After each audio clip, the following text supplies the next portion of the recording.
All right, hello folks. Welcome to Coakley Middle School. Joe Pinola and Mark Hoover with you for the cross-country meet as Norwood takes on Hopkinton.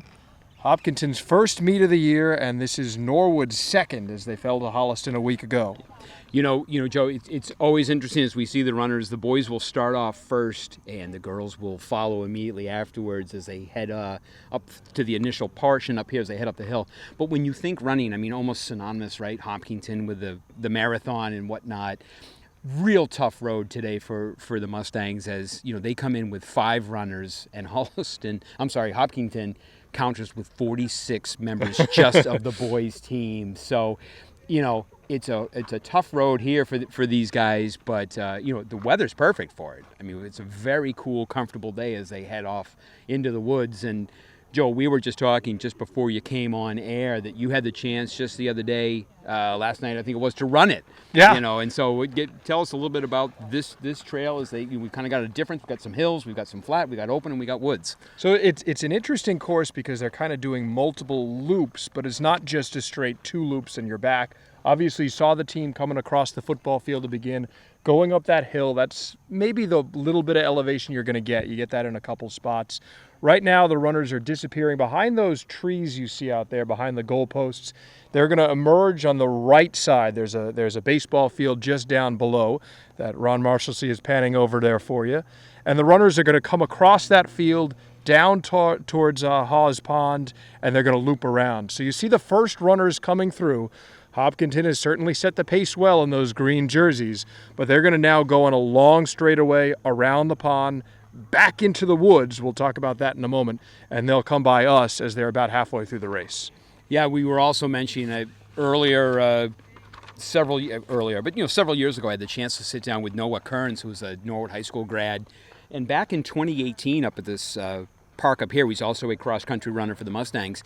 As part of his Eagle Scout project, which I think is fantastic, he set out mile markers along this whole path out there and really kind of helped set the trail map that you see in terms of where these guys are running, and was a big contributor to laying out, at least recording the mile markers for these runners. But you're right, it's just a big sea of green as they come through.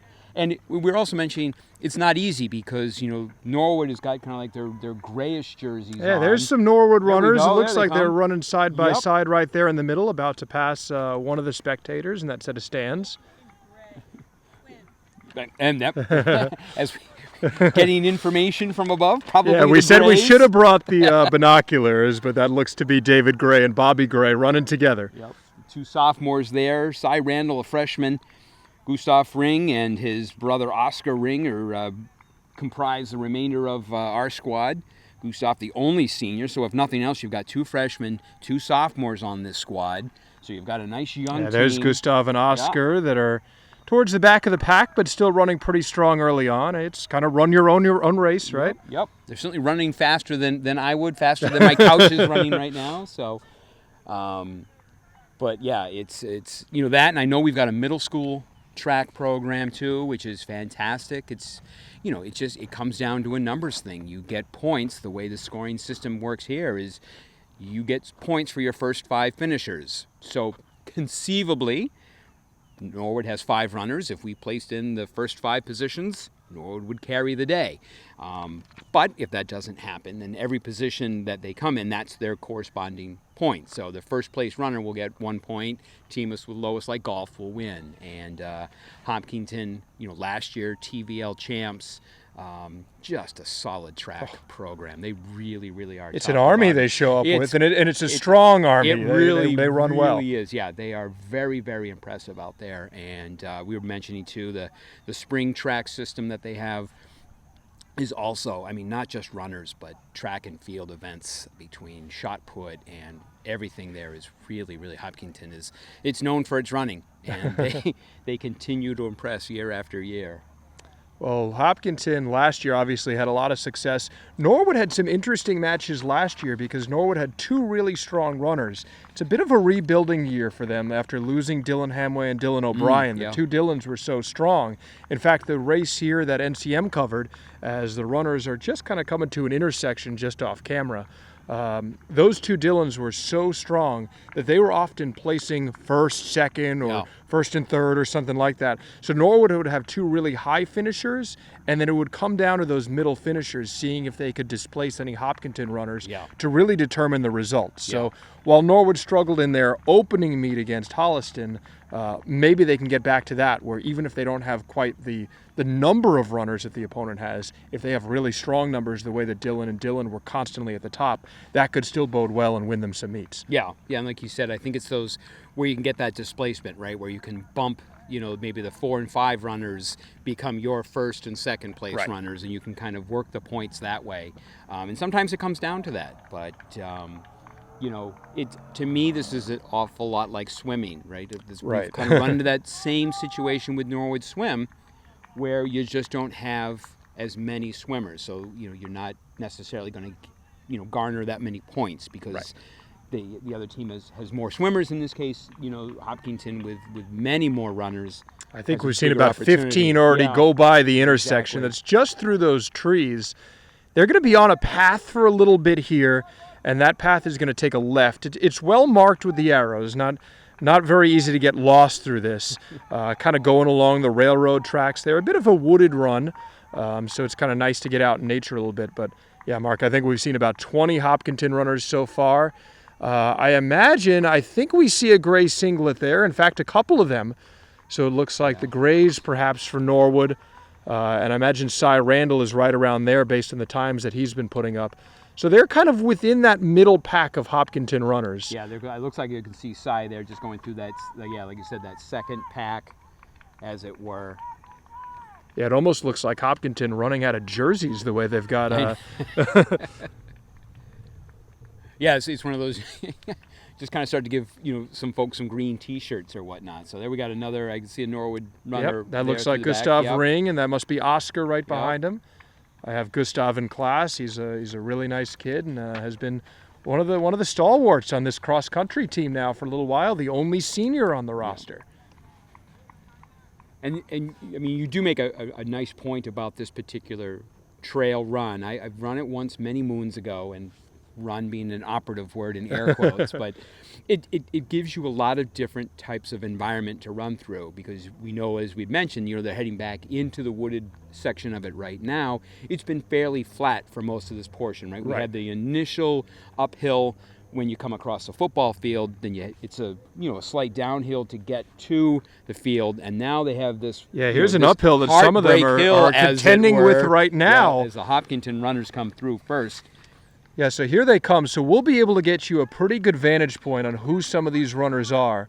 The runners are going to be coming up this hill right by us, and they're scooting right around this fence. So this for Hopkinton looks like runner 415, Sean Finnegan. Yeah. He is top 5 in the TVL last year, coming off a 2-mile win last spring. Mark, I know you were in touch with some of the coaches, and they had some very good things to say about him. Yeah, they were telling me of some of the runners to look for, and Finnegan was one of the first ones at that. He finished last year in the top 50 of the D1 meet. So Cam Arnold is also someone you have highlighted on here, 402. He's currently in second. And Matthew Fitzgibbons, a 9th grader wearing number 415. He's in third right now. So a lot of credit to Hopkinton's young runners. Obviously, they've got a stable of them. But Fitzgibbons really putting out a strong showing, at least in the first half of this race. Yeah, but it's interesting to see, if you look back up that hill where they started, Finnegan is already well into the woods and has really got himself quite a lead as they start that, basically kind of like that second loop, as it were, and then they'll pill around again and head towards the finish. I meant to start my watch, and of course, as soon as the gun goes off, I'm messing with it, so I don't quite have our times yet. But I mean, these guys are they just keep coming. Yeah. We saw in 4th place right now for Hopkinton was David Schweller, another 9th grader. In 5th was Lucas Arnold, number 403. And then you had a whole bunch of them. Raymond Collins is a senior who is right in there. Benjamin Schott. Just missed, who was just coming by us. 423 just came by, so that's Lawrence Jackson. We had number 421, Jack Heaton, a junior, was in there. Number 418, Avi Ghosh. And number 409, Jack Cooper. So Hopkinton continuing to bring the runners through. Here's Jack DeRosiers, a junior, wearing 412. And number 401 is Dylan Andriola. It does make it a little easier. We talk about not bringing binoculars, but when they come right by us, we are Absolutely. certainly able to see them quite easily, and they've spread out a little bit. Makes it easier as they make this right-hand turn around the fence. For sure. Owen Kelly seems to have some fans here cheering his name as he came on by. Connor Fryer is there as well as he gets a shout out, wearing number 417. And just about knotted up here, pacing each other, are number 426 and number 432. That's Jack Kelly and Noah Martin, respectively. So it's been all Hopkinton so far, but Mark, I think we're starting to see some Norwood jerseys peeking through those woods there in left field, and they should be coming up our way real soon, so stay tuned. Here is 440, Gavin Scott, as well as 407, Ricardo Buquicchio. Starting to see, I think, our first Norwood runners coming up. For sure. So 444, the number now coming That's nice in. and easy. Yeah, a lucky number to remember for John Venditti. And I guess 420 here is Shriyam Guni. And now this is, talk about a crowd. We're going to get 434, Connor Mellon, and that looks like 436, Thomas Barry O'Brien. But there's Norwood's first runner, Coming through, David right Gray. behind, as Cy Randall is the second Norwood runner coming through. I expected So we might David see the Gray, Grays yep. together, but Cy is right Yeah, between I them. think David said, and Bobby's coming through right here, and you can hear him, kind of just attacking that hill. And you have to do it, it's tough enough to do it the first time. It's just one Right. of those, now you've got that second small hill as they hit the first time. And I remember running this one time at a meet. It wasn't a meet, it was like a road race, as it were, for a charity. And knowing that I still had to run that a second time, it was just distressing. So here comes another Norwood runner, Gustav Ring doing a nice job, wearing 11:03, as he will contend with the hill a moment ago. I think we saw a couple Hopkinton runners that were walking over that hill. Not a surprise, maybe saving up some energy for the wooded and very flat portion. Hopkinton's think still he's- got some coming. Gustav gave us a little head nod as he came by. For sure. I think this is. I saw there's Gustav Oscar. about an hour ago in physics class, so he is ending my day with Gustav just about every day. He's a nice kid and a pleasure to end the day with. But Oscar, there is freshman, Oscar. Yep, makes the turn, and so that'll take care of the Norwood runners as they come through, and the rest are just about done. This is Christoph Higgins wearing number 422, and a couple other Hopkinton runners as the leaders. We assume still led by Finnegan are making their way across the flat field here. So obviously we have some action to our left, action to our right. Who says that cross country is boring? We've got action both ways. You've got to keep your head on a swivel around here, and you can look down just behind the goalposts where the boys started their match, their meet. The girls are getting ready as they will start right after the boys finish up theirs. So Pranav Shilvant, number 441, and number 414, Kaiser Fakin, a sophomore for Hopkinton, are rounding out their group that's passing us for the first time. But many runners now starting to spread out, going right across center field. Some changing terrain from the crushed gravel to the grass. In fact, you got a couple little bridges because there's a few small brooks around here. And Hopkinton's got, I believe, their last runner passing us. That's Donovan Dacey, a senior. So he is in the red lantern position at the moment, but potentially not for long. It's a test of endurance, and this is only halfway through when they're coming by our camera. And as mentioned, he's also running faster than I am or anybody else standing around here. So, as Doc Crowley likes to say, kudos to him for continuing on, right? Just set your pace and away you go, and that's what he's off to. For sure. And here is that big crowd that we saw not long ago. I think a couple of the Hopkinton runners leading the crowd took a little bit of a breath going over that hill, and now they've got their energy as they're flying across the open field. I have to imagine that that's David Gray for Norwood still leading, but it looks like, is that Cy Randall closing in on him right to his left? Or maybe not closing in on, maybe David is pacing him here. Yeah, it looks like, they're both, basically stride for stride right there as they just come past those bleachers. So Norwood kid is leading, huh? So Norwood is right in the bunch with Gray and with Cy Randall. And there's Bobby Gray wearing 11:01, who's now coming across. Bobby did a nice job on the hill not long ago, and he's certainly not letting his teammates get too far ahead. So Norwood right there in the middle of the pack. Those will be the three to watch, at least in Norwood's top three spots. Now, if things hold the way they are, Mark, I know you were talking a little bit about the scoring. Hopkinton is in position right now as a couple of their runners go past that intersection a little bit to the right of where they're coming across the field. But they're in position to potentially displace some of the Norwood runners. Right. And that means that Hopkinton is going to have potentially 1 through 5, but 6 and 7 won't score. But that would be kind of putting Norwood in a position where their top runners might be scoring 8, 9, 10 points, which Right. in the trying to have the lowest score isn't as ideal. Right. The first Right. 5, you can't win. Yeah. So the thought here is obviously if Hopkinton comes in with those top 5, and they certainly had a large group coming through earlier, that they'll take 1, 2, 3, 4, 5 points, which 15, and that's basically as I that would be a perfect score in the world of cross country. for sure. 15 to perfect score, 50 yeah. if you truly get the shutout. So we Exactly. saw Gustav Ring just a moment ago here on our cameras as was passing through this open field. Now here's Oscar Ring, so Norwood doing quite well. But check this out to our left. Hopkinton's got a leader coming in here, Wow. and still, wow, Yeah, that's still again, going strong for that's Hopkinton is Finnegan. Finnegan. And I mean, you look. He's back, going to finish here. I don't even see. He is so far out in front that I don't even think that another runner has exited the woods yet. Yeah, nobody That's- else has that's appeared how for the far moment. Finnegan is. We'll have to get that time, but wow. I'm going to have to talk to him to see. Again, we start out here with my Fog Running Club shirt, and boy, Finnegan might be one that we might want to think about recruiting to join Fog. He got a nice hand, so we're hearing about 16 and change on that finish from Finnegan. So credit to him as he comes through the chute, leaving no doubt. Yeah. Here come a couple other Hopkinton runners. Interesting, Mark. They went right across that baseball field. You've got the, I guess, kind of like the old Oakland Raiders stadium. You got to run right across the sand here, and they are running strong up this hill. This is a great finish for him. It is kind of interesting is with in terms of the pitch of this hill. Right. You could kind of take the outside run. At least the grade is a little less severe, whereas There's 402. Cam Arnold. Yeah. And number 416, Matthew Fitzgibbons, the freshman, is going to finish third in this race.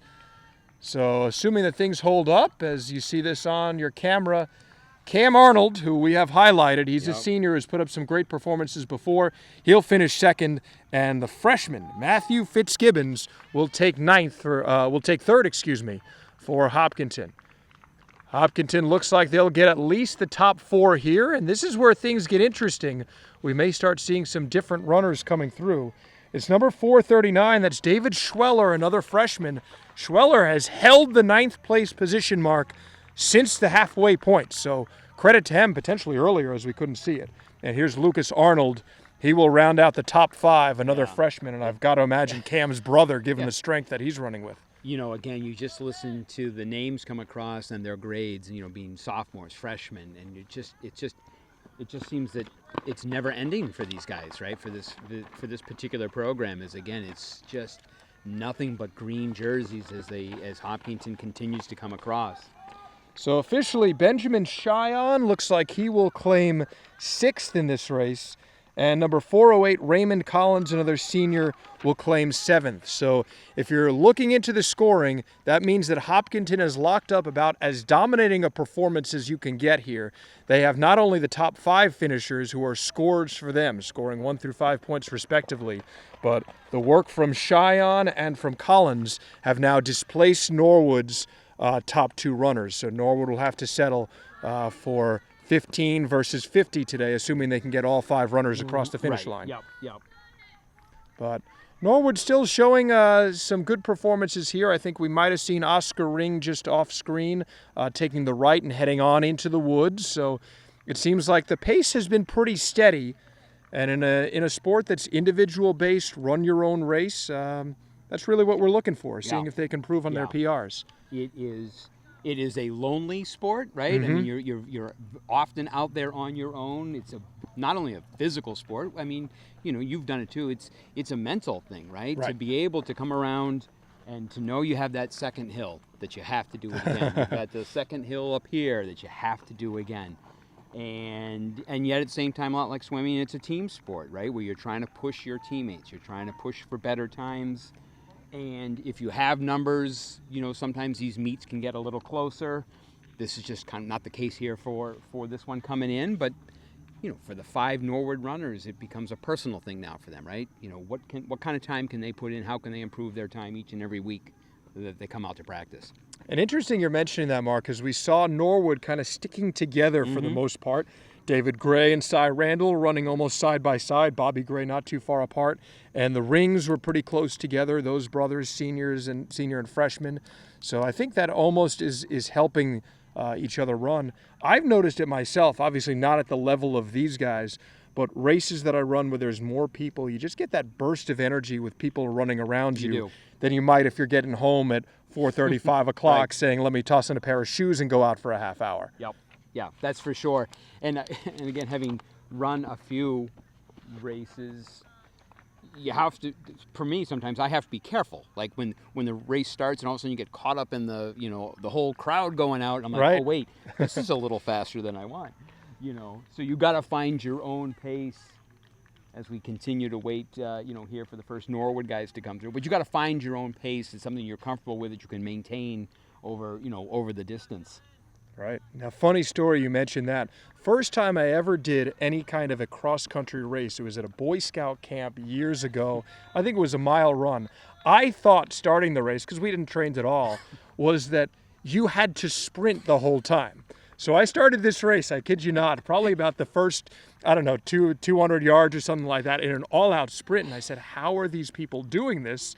I was close to the lead, but I had small legs at the time, one of the smaller guys. But yeah, it is all about pacing yourself and knowing your body and being able to map that out over a distance that, sometimes you don't know what's around the corner. I imagine some of these freshmen on Hopkinton have never run at the Coakley Middle School, Right. and they got to feel like they're going in circles here. Yeah, exactly. I know that, earlier when we got here before the race had started, I think, they run the route at least once, at least kind of get familiar Right. with where they have to go and whatnot.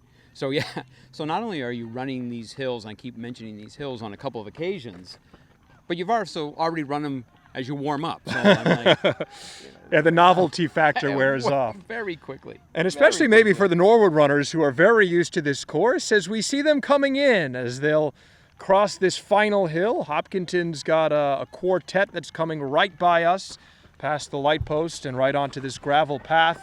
But it looks Here come our like Norwood runners. we'll check in and see the numbers. Is that Cy Randall? I think it is Yeah, Cy Randall. the freshman. And David Gray is not far Right behind behind him. So So see if Randall can hold him off.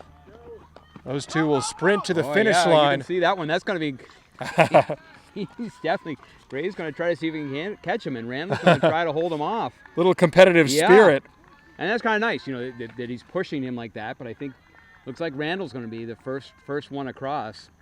So good for them. So Cy Randall will officially score 8 points for Norwood here in this race. David Gray scoring 9. And shout out to the Hopkinton runner, Thomas Barry O'Brien, number 436. He was right behind them, making those guys earn it, saying, hey, if you guys are going to agree to take it easy, I'm right behind your tail, and I'll pass you too. And to Randall and Gray for not, getting overtaken. And as we pan a little bit now towards the baseball field again, that's Gustav Ring we see crossing second base right now as he'll be finishing up shortly in those blue shorts. Hopkinton's got a couple other runners as number 445 is right near us leading that small pack. That's Thomas Venditti, a 10th grader. But Gustav Ring, the only senior on Norwood's team, is right in there. Bobby Gray is there as Sophomore well. Right through. So credit to Gustav, who looks like he's made up some ground here. Really running a strong race here and keeping at his own pace. He'll finish with a strong performance, scoring 11 points for Norwood today. Yeah, again, he's got a really nice form, and just in terms of you could tell he still looked comfortable, right? I mean, Yes. you're coming up here on the end of a 5K, 3.1, and yet he still looked comfortable, as if if this were a 10K or whatnot, it certainly looked like he could continue, to go. So at least stamina-wise, it certainly looks like that he's got that portion of it down. So a nice run by that. Norwood runners, they start to wind up here. Yeah, I think, is that Oscar Ring we see just coming through that field? Yep. It's interesting. There's a little bridge down there out in left field that runners could choose to cross, or I think there's another crossing that's a little bit more natural down there. But either way, it's also interesting seeing the runners coming up by where they are with us. Some of them choosing to go on this gravel path, and some of them, as we saw Finnegan doing, who ran the race, coming to Ron Marshalsea's right and kind of finishing that way. Well, I think that gets down to the grade of the hill, and also probably sometimes you just tend to follow the guy in front of you sometimes, right? And so if you see the runner in front of you go up the steeper portion of the hill, maybe you go, all right, that's where we're going. But you said, it was interesting that Finnegan decided to kind of take more of a, I don't want to use the word indirect route off of the infield, but kind of came up this more, the shallower, it's a bit longer, but a shallower route. Finish hot now, finish hot. Yep, here's Oscar Ring, 11:04. Nice finish from him. I would choose what he did. Take this straight up approach. Exactly. Maybe get that hill over and then kind of cruise on a little bit of flat ground. But a nice performance from the freshman, Fantastic who also job. looked like he finished with still energy to spare. And, I tend to agree. What do they say? The shortest distance between point A and point B is a straight line. So if I'm looking to get done, I'm going to look to get done. I don't need to take Not that we're doubting Sean Finnegan, who put up quite a performance in this race. Not sure exactly of the course record. Now, I don't know exactly what the course record is here. I imagine Finnegan was probably not far off. 16 minutes, that sounds a little bit like what Dylan Hamway and Dylan O'Brien were doing last year. So I imagine he's got to be in that conversation, although we'll check with the coaches later. We certainly will. So that will just about do it as we watch the girls get ready down there. So Hopkinton, as kind of expected, comes through with, strong program, but, some nice running there by Norwood. Again, it's just kind of a numbers game, right? You deal with the cards that you're dealt, and 5 runners against 46 is really, really difficult. So we'll take a quick break as they wrap up here, and we'll get ready for the girls' meet right after this.